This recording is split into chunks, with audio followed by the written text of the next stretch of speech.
I've got at least 20 pounds to lose, maybe 30. So let's figure out the fastest way to get it off. I've done this at least 1,000 times already, but I keep gaining everything back. And ever since I hit 40, my metabolism sucks. Even if I just look at a donut, I gain weight. Maybe if I combine keto with intermittent fasting, that will finally fix my hormones like all of these YouTube doctors say.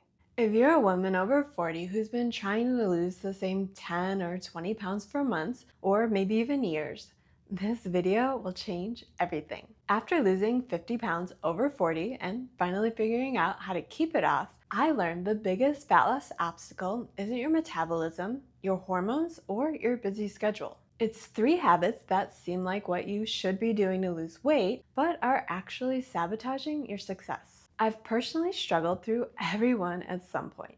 So today, I'll show you exactly how to spot them so you can finally break free. And this first trap holds back almost every woman over 40 who just wants her freaking clothes to fit. A few months back, I had a conversation with Carla, a 40-year-old working mom who's struggling with weight loss for more than a year. When she came to work with me, she'd already researched every diet, bought 3 different $200 fitness programs, and she could tell you everything you need to know about why intermittent fasting works and which supplements boost metabolism. But even with all of that knowledge, she still hadn't lost a single pound. When Carla finally decided to start, she was really excited. So she told her friends and coworkers. And it's like they instantly became her comfort blanket, saying things like, "You don't need to lose weight, you look fine." Or, "Diets don't work at our age, so why bother?" And, "Just accept your body for what it is after 40. Which sometimes, that is exactly what we want to hear. But comfort can be the very thing holding you back. Because even though her friends had nothing but good intentions, they're not living in Carla's body with Carla's insecurities or Carla's health after 40. Because once you do hit 40, you start falling into one of 2 groups. Those who actively work on their health and it shows, or those who Netflix and chill after a long day at the office, which also shows. And the older you get, the more obvious it becomes which group you're a part of. Once Carla decided to go all in on her health, that's when everything changed. She surrounded herself with women who cared about staying prepared with high-protein meals, who normalized saying no to office donuts, and who made those 6 a.m. workouts sound like something that they just naturally fit into their day. Humans are basically thermometers that adjust to the temperature of our environment. If you're surrounded by people who think losing weight after 40 is impossible, then that belief becomes your default temperature.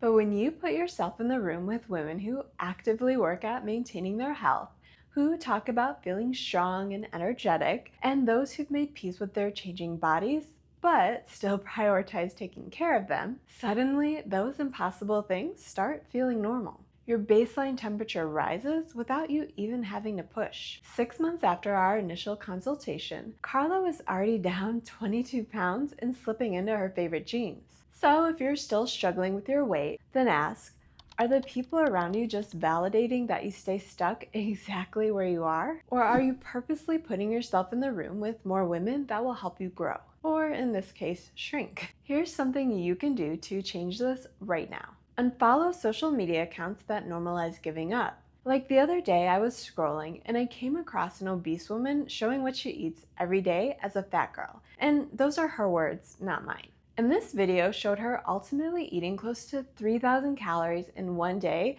with maybe 100 grams of protein. Which, if that's what she wants out of life, I guess that's her prerogative. But since you're watching this video, I know you want more. So instead, follow the women who prioritize their health. Find one person in your life who's successfully maintaining her weight and ask her one question about her daily routine, because I promise you, she would love to tell you. But even when you find the right environment and support, there's another trap that's even sneakier. This one cost me 2 full years of staying stuck thinking that I was being smart about my approach. Here's what's fascinating about procrastination when it comes to health.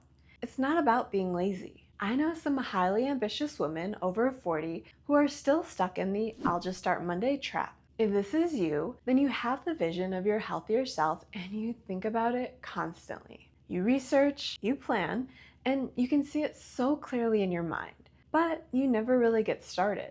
Or if you do, you fall off midweek and then you vow to just start Monday, or after the holidays, when work calms down, or maybe even when the kids are older. Or you stall by telling yourself that I just need to meal prep first, or I'll wait until after this stressful project is over. But here's the dangerous part. These sound like really responsible decisions because it feels mature to wait for the right time. But that's exactly what makes this trap so lethal. It disguises fear as wisdom. Here's what I want you to understand. This trap works like compounding interest, but in reverse. When you invest money, compound interest creates this beautiful upward curve. Your money makes money, which makes even more money. And small amounts compound into massive results over time. But the I'll just start Monday trap works the exact opposite. Every day you wait, you're not just losing that day. You're losing all of the compound benefits that day could have created. That first high protein meal that you put off, you're not just missing one meal. You're missing the energy boost, the confidence boost, and the momentum that would have carried you into your next right decision, which is the proof that you need to show yourself that you can actually do this. Just like compound interest, the cost gets bigger over time. The gap between where you are and where you could have been grows exponentially. And the worst part is, you don't feel this cost. You don't wake up feeling the weight of all of those Mondays piling up because you never realize what could have been. You just realize that you're still stuck in the exact same spot as you were last time you thought about getting healthier. But what if instead of making all of those excuses to just start Monday, you just gave yourself permission to be bad at it? What if instead of waiting for the perfect start, you just start and you make as many right decisions as you feel capable of making at this point? Because that permission to start messy and then learn as you go, that's not just the way out of the I'll just start Monday trap. It's the price of entry for any transformation that's actually worth having. And once you find your supportive environment, you stop waiting for the perfect Monday, and you're finally ready to just start messy and figure it out as you go, there's still one last trap where most women stumble. And that's because it's sneaky. With this trap, you think you're being thorough and prepared, but I promise it is just keeping you stuck.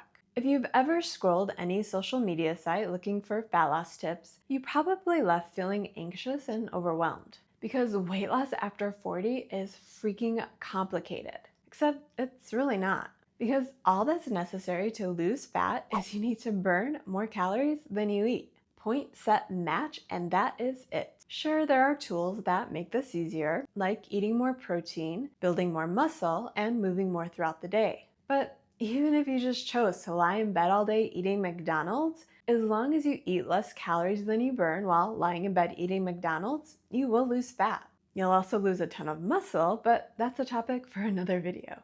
But if you're still forcing keto because Aunt Susie lost 100 pounds and she made it look really easy, or you're slamming down meat by the fistful because some carnivore enthusiast claims that is the only way you'll ever lose weight, because seed oil, inflammation, or some other buzzword being fear-mongered about the land, all Aunt Susie and the carnival cultists did was eat less calories than they burned.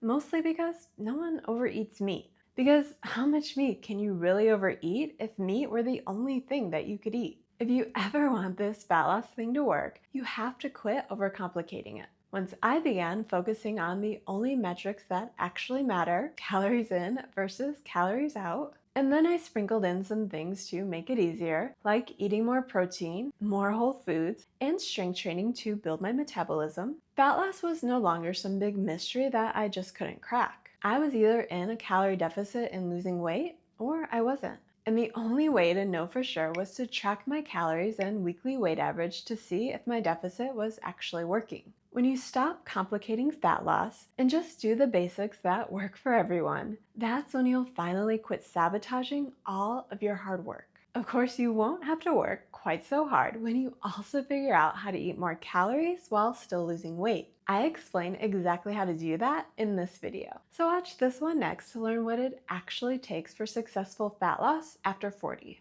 Because now that I've figured out how to do what only 3 to 5% of women can do, which is lose a large amount of weight and actually keep it off, I want you to join me.